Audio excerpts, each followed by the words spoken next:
Oke, Pak Ustadz, nih saya mau langsung aja ke pertanyaan pertama sama Pak Ustadz nih. Ini juga yang udah ditanyain sama banyak banget netizen di luar sana. Imam Mahdi katanya udah muncul, Pak Ustadz. Nah, Dari Pakistan lagi. Nah. Dari tanah kelahiran saya. oh ya? Iya. Kayaknya saudara Benar begitu itu. Kalau saya baca beberapa riwayat seputar hadis-hadis tentang akhir zaman gitu kan, kalau misalkan Imam Mahdi itu katanya kelahiran ditandai dengan gerhana bulan di bulan Ramadan sebanyak 2 kali. Nah itu sudah terjadi di tahun 1941. Berarti udah tua dong. Pada waktu itu. Nah jadi tahun ini pas 40 tahun kan? Tahun ini? Tahun ini 2022. Jadi kalau akhirnya para ulama tuh sempat ragu katanya, kemudian di 1982 terjadi lagi untuk membuktikan katanya begitu. Jadi kalau dihitung-hitung Itu yang lahir malah yang kali panglimanya Panji Hitam kali. bisa jadi, Bisa jadi. bisa Di jadi. umur ini ya? Kali. Kali deres. Nah, Bosan, Ya. kalau jadi ini lagi banyak istilahnya pro dan kontra lah sebetulnya mengenai Imam Mahdi ini gitu. Karena yang lagi ramai banget. Sebetulnya videonya sih udah dari lama, sebetulnya dari 2015 bahwa sosok ini, orang ini gitu ya, mengaku dimimpikan sampai ratusan kali setelah kejadian Wuhan. Mimpi aja gitu loh. Namanya, sebutannya namanya ya? Nggak apa-apa. Namanya Muhammad Qasim. Oh, saya pikir sebut namanya ya. Nggak taunya Muhammad Qasim. Orang mana? Orang Pakistan. Oh, saya kira Betawi. Apa? Iya. Dan sama ya. Betawi kan namanya Muhammad Qasim juga. Silakan Pak Ustadz mengenai Imam Mahdi sendiri dari sudut pandang yang Pak Ustadz sendiri. Kalau menurut saya ini feeling-feeling aja. Iya. Insya Allah Imam Mahdi sudah ada. Insya Allah sudah ada. Insya Allah. Kalau tidak salah beliau ada di Madinah, daerah Madinah. Insya Allah beliau ini ya. Kemudian Imam Mahdi itu insya Allah sampai saat ini belum memunculkan dirinya. Jadi beliau dengan sangat rapi menutup dirinya sehingga tidak banyak orang yang tahu.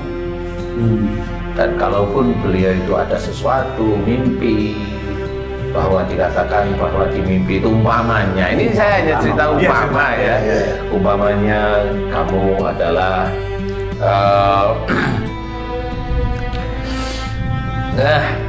umpamanya kamu adalah ahlul bait umpamanya. Biasanya orang-orang yang seperti itu selalu menolak. Dia selalu tidak yakin terhadap dirinya. Jadi orang-orang yang biasanya menyimpan iman, menyimpan ketakwaan itu begitu rapi sehingga dia untuk mau mengakui bahwa dia adalah ahlul bait untuk besok itu yang akan diinikan di Mekah, di depan Ka'bah, di baiat itu dia selalu mencoba untuk menolak. Tapi pada waktunya nanti tidak bisa menolak, insya Allah seperti itu. Cuma saat ini menurut feeling, ini feeling aja sih, lewat Google aja kan bisa dicari ya. Insya Allah sudah ada. Umurnya ya hampir 40 lah. Hampir 40. Nah, Pak Ustadz, kemudian yang akhirnya menjadikan beliau itu membuka bahwa beliau Imam Mahdi, apa dari orang yang melihat ciri-cirinya atau dari beliau sendiri itu seperti apa itu Pak Ustadz? Kalau saya di satu titik aja, satu sisi, ada seorang teman saya itu tiap kali bulan Ramadan itu ada sinar dari atas warnanya kuning keemasan, kuning emas tiap kali bulan Ramadan, dan itu satu hari di hari tertentu di bulan Ramadan di jam tertentu, biasanya itu di jam tertentu lah ya. Dia amati sinar itu turun dan turunnya di Madinah. Nah, sehingga Selalu turun ke Madinah. selalu turun di situ gitu. Dan teman saya itu cerita kayaknya umurnya sekitar 30 naik dikit gitu. Dan dia kalau sinar itu tiba ke dia itu katanya waktu itu sholat ini sholat apa itu namanya, sholat Tarawih. Saat tarawih, pas sholat tarawih selalu saya diceritain gitu, dan itu 3 tahun berturut-turut, 4 tahun ini selalu di situ. Jadi dan habis itu selesai. Nah itu dicirikan kayaknya itu, karena siapa yang bisa menerima satu satu sesuatu yang nikmat itu sebegitu besar rahmatnya itu kan kita kan nggak mungkin. Kita itu nggak mungkin. Tapi kalau di antara kita ada yang mengaku mendapatkan, ya nggak apa-apa, kita lihat aja yang mengaku mendapatkan itu akhlaknya bagaimana, ibadahnya bagaimana, ketauhidannya bagaimana, kan seperti itu ya. Dalam keseharian bagaimana, seperti itu kita lihat. Jadi disitulah yang menjadikan saya berpikir, dari cerita teman saya itu saya berpikir, insya Allah kalau saya nggak salah, itulah Imam Mahdi menurut perkiraan saya. Kalau salah ya jangan salahkan saya. Kalau ini nggak mimpi, Ini jelas, dan teman saya itu hanya lihat satu. Tiap kali ini ngaji. Ya kalau ada hari-hari tertentu, dia bilang ganjil apa genap, malam ganjil persis. Jadi kalau momennya sekarang genap nih, malam Ramadan genap, gitu ya. Nah nanti udah masuk jam 12, jam setengah 1 atau jam 1. Nah itu biasanya turun. Tapi diganjil. Jadi nggak harus di awal, nggak harus di awal waktu ganjil gitu ya. Di awal waktu ganjil, benar. Di awal waktu ganjil seperti itu. Ini gambaran dari teman saya. Dan teman saya pun saya rahasiain, nggak perlu diceritain. Gitu. Ustaz, ya. Apakah mungkin jin itu bisa menyerupai Imam Mahdi? Insya Allah nggak bisa ya. Nggak bisa ya? Nggak bisa. Yang bisa diserupai itu ya orang-orang biasa sebenarnya. Tapi kalau jin menyerupai, enggak ya, menurut saya enggak. Karena pada saat teman saya itu mau turunnya itu, dia waktu itu memang waktu baca Quran, memang dia baca Quran, kemudian sayup-sayup dia mendengarkan pujian pada Allah Ta'ala. Apa saya tanya pujiannya? Pujiannya ya itu aja biasa, subhanallah walhamdulillah wa la ilaha illallah wallahu akbar. Tapi nggak satu, matanya seluruh langit itu. Jadi dia itu kayak dengung, awalnya dengung biasa, tapi agak mulai jelas-jelas. Oh insya Allah mulai dia selesai nutup, kemudian dia coba berdoa pada Allah Ta'ala. Nah berdoa, kemudian ada memang di langit itu ada kuning kemasan, langitnya itu menurut dia kuning kemasan, kemudian ada kayak sinar. Iya itu sinar, sinar. Kemudian kayak ada yang mau turun, gitu. Apa namanya ya? Kayak lampu menggantung. Bukan kayak lampu sorot, kayak benda, dia bilang. Maaf ya, kayak kalau tahu pelembungan apa pelembungan itu? Iya, pernah dengar. Bukan. Balon diisi air nggak penuh, kemudian itu kalau dipegang ujungnya itu kan nggelantung gitu ya.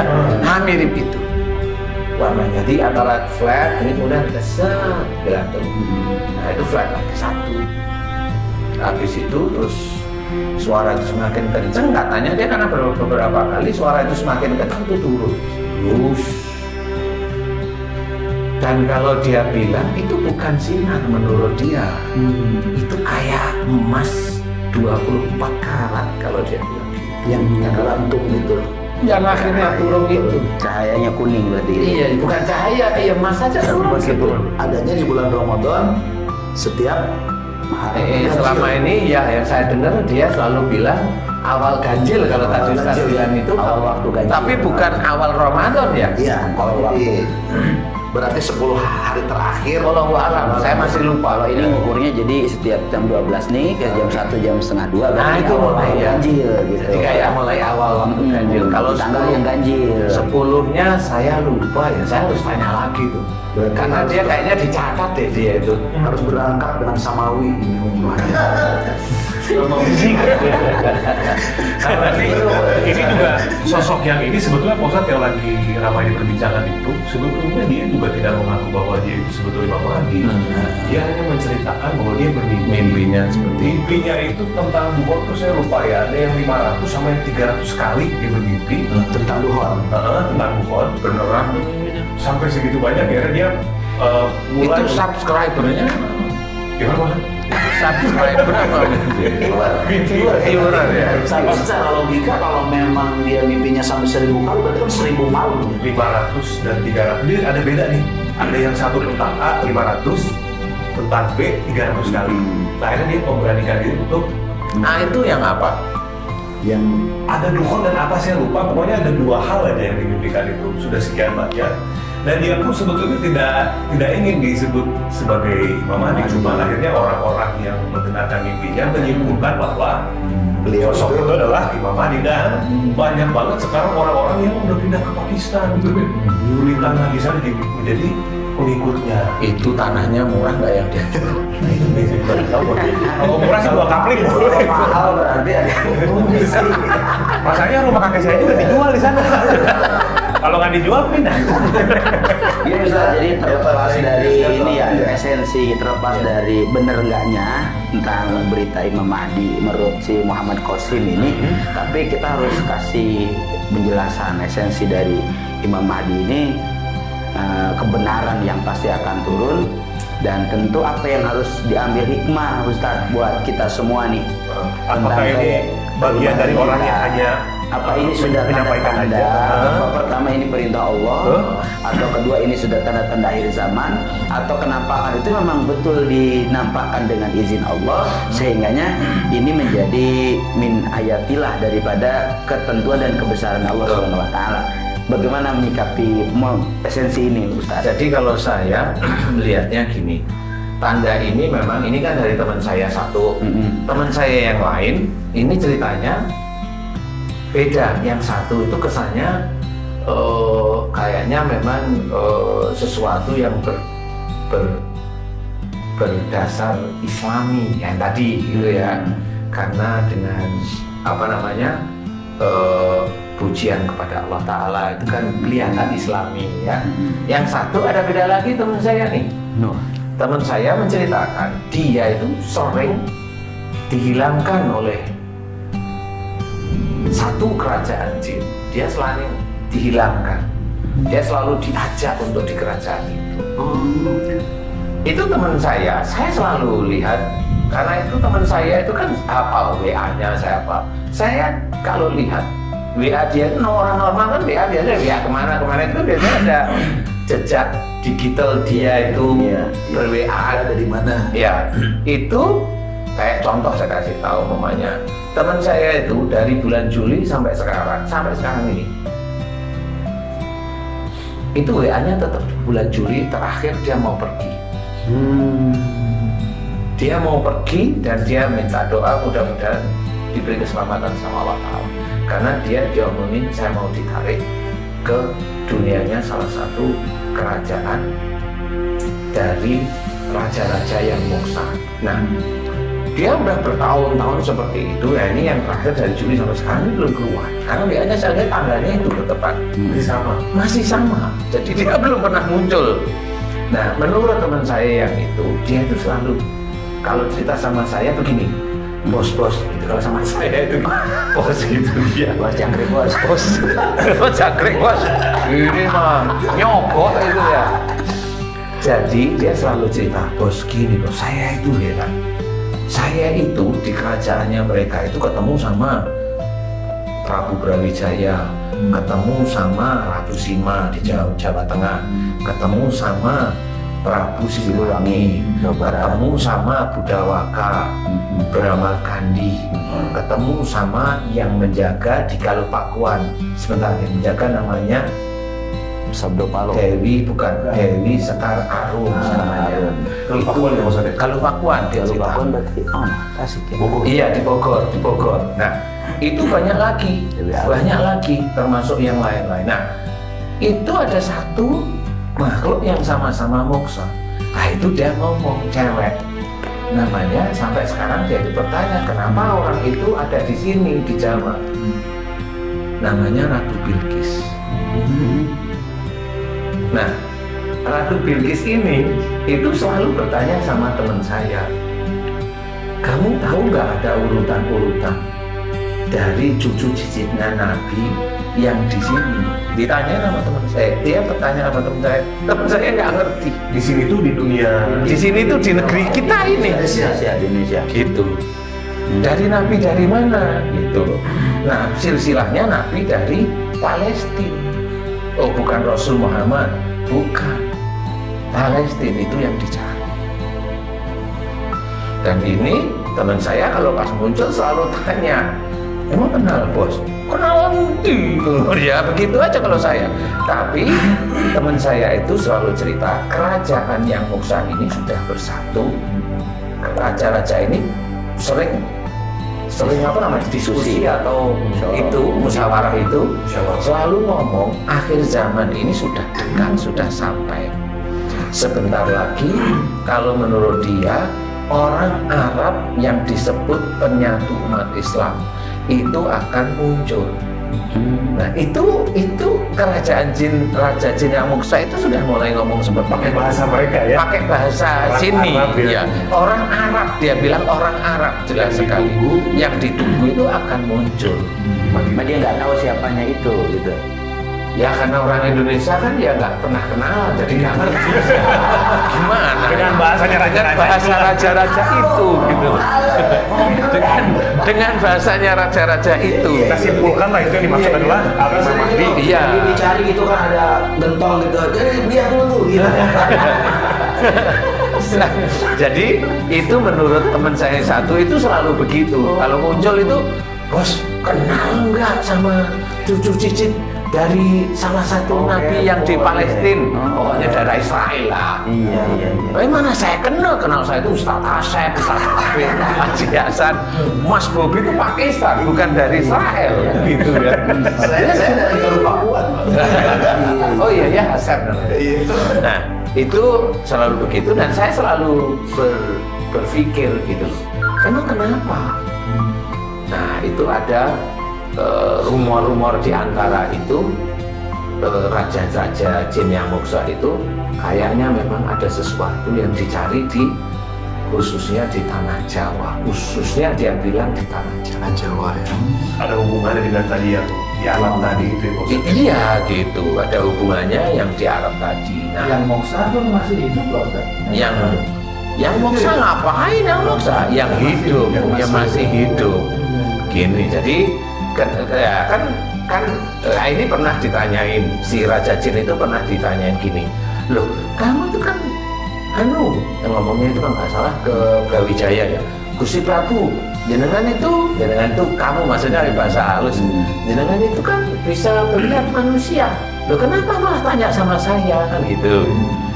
Nah Prabu Brawijaya dan juga yang lain-lain tuh ngomong dan ngomongnya sama, si orang yang dicari Ratu Bilqis itu kita nggak bisa lihat. Gitu ceritanya itu. Yang di tanah Jawa ini berarti? Yang di tanah Jawa itu kami nggak bisa lihat. Karena beda alam atau? Bukan, kalau orang-orang tahu. Bisa, ya. Mamanya dia tanya, mamanya itu Ustaz Asep. Iya. Bukan itu saya lihat. Itu orang suci kira-kira seperti itu. Kurang lebih ya begitu. Nah, kalau itu bukan orang suci, gentong suci atau air suci itu yang digini-giniin itu. Dikepretin. Kalau manusia yang bisa melihat tapi bangsa jin nggak bisa melihat gitu. Iya, nah ini kebaliknya di situ. Jadi gini, saya sendiri juga mikir nih. Jadi kalau biasanya jin itu kan sama manusia melihat. Nah ini mah enggak. Wong itu ditanyain, disebutin nih orang-orang top yang terkenal di Indonesia ini sama teman saya disebutin si A gitu. Momennya ya, si pejabat A itu kelihatan gitu. Ada pejabat B, ada itu kelihatan saya dia lagi ini ngomong gitu. Nah terus dia mau, dia langsung lihat. Dan ini raja-raja memang ada pada musyawarah. Terus dia iseng, Habib itu, nah, itu kelihatan. Habib ini tuh kelihatan tuh, itu dia lagi gini deh. Habib ini kelihatan. Terus yang mana? Lah yang ini. Makanya kamu itu ditarik di sini, tolong kami dicarikan gitu loh. Lah, ya teman saya kan tujuannya buat apa ya? Makanya nanti dirusak Pak. Waduh, jadi ini saya di jangan sampai lewat ini. Apa ini? Saya aja pengen tahu. Itu maknanya apa maksudnya? Jadi teman saya itu sempat bertanya, loh Gusti, itu bangsa-bangsa jin itu kan bisa melihat manusia. Lah kalau Gusti itu nggak bisa melihat dia, lah saya manusia ini terus bisa apa gitu? Saya kenal ya belum tahu ini. Kayaknya ini memang ada deket-deket sama kamu, tapi kami nggak ngerti. Klunya deket-deket sama kamu gitu. Tapi teman saya juga nggak ngerti, bos. Ini siapa? Ya aku juga nggak ngerti. Kalau dari Palestina atau dari Israel, hidung saya pesek. Mas Bobi yang masuk. Dari Pakistan. Sukabumi sebenarnya. Pakistan ini. Saya lahir di klinik bahagia Sukabumi. Turun-temurun aja udah jauh. Berarti gini. Saya itu sempat mikir bercandaan sama teman saya gini. Ini kalau memang dia itu urusannya itu dengan salah satu nabi yang ada di Israel, ini pasti ini kan terah-terahnya Yahudi ini. Iya. Pasti ini cerdas banget ini. Kan gitu ya. Dia bisa menghilang kali. Hebat ya. Selain dia bisa menghilang, dia bisa menghapus subscriber atau user. Saya tuh, gue sih silang. Merah. Ya kalau saya mikirnya itu karena ini kayaknya memang sudah dekat-dekat dengan Tuhan. Berarti Bosan dari yang sedang dibicarakan oleh raja-raja jin itu ada dua berarti. Satu sosok yang di Jawa ini, satu lagi yang di Tanah Arab tadinya. Kalau yang di Tanah Arab, dia sudah ngerti. Jadi kayak sudah ada keputusan, dia ngerti. Lihat nggak seperti dia melihat yang Tanah Jawa itu? Nggak lihat juga, tapi ada tandanya yang jelas bahwa ini mau keluar, gitu loh. Jadi dia juga di Tanah Jawa ngomong orangnya itu ada di Jawa. Ciri-cirinya ya nggak tahu, dia nggak bisa lihat. Kalau saya Balkis mah tahu gitu. Kalau Balkis Ciri-cirinya dia. mungkin ya, besok tak panggil lah. Tak WA bisa nggak ya dia ya? Berarti kalau dari Ratu Balkis berarti ada hubungannya dengan Nabi Sulaiman apa? Turunannya. Walau alam saya nggak ngerti kali ya. Nah, ini kemarin-kemarin Sulaiman kan Nabi Sulaiman itu kan bisa berbicara dengan jin binatang. Dengan jin punya pasukan jin. Pasukan jin dan ditakuti pasti oleh para jin. Oh, kalau ngomong sama jin mah sering di siraman kolbu sering ngomong sama jin. Ini kaitan antara Imam Mahdi dengan yang ada di Tanah Jawa ini akan saling mendukung untuk menyelamatkan dunia atau gimana keberadaannya? Gimana? Sebentar. Ini pertanyaan bagus sekali. Kayaknya saya belum tanya yang itu. Ada korelasi apa? Karena sehingga dicari gitu. Karena teman saya itu masih di sana. Itu makanannya gimana di dalam? Katanya nggak makan. Katanya emang nggak makan. Jadi kalau udah keluar aja dia langsung, bos aku udah ada gitu. WA aja langsung ke saya. Nomor 1 yang di WA itu saya. Jadi keluarganya malah enggak. Nah, saya kebayang datang pasti nyari kontak HP dulu dia kan pasti kuotanya udah agak luas. Itu pernah. Saya itu ketawa itu. Dia itu mau berangkat tuh lupa HP-nya itu ditancap. Dicas. Dia masuk ke gimana ke dunianya itu sekitar 1 tahun.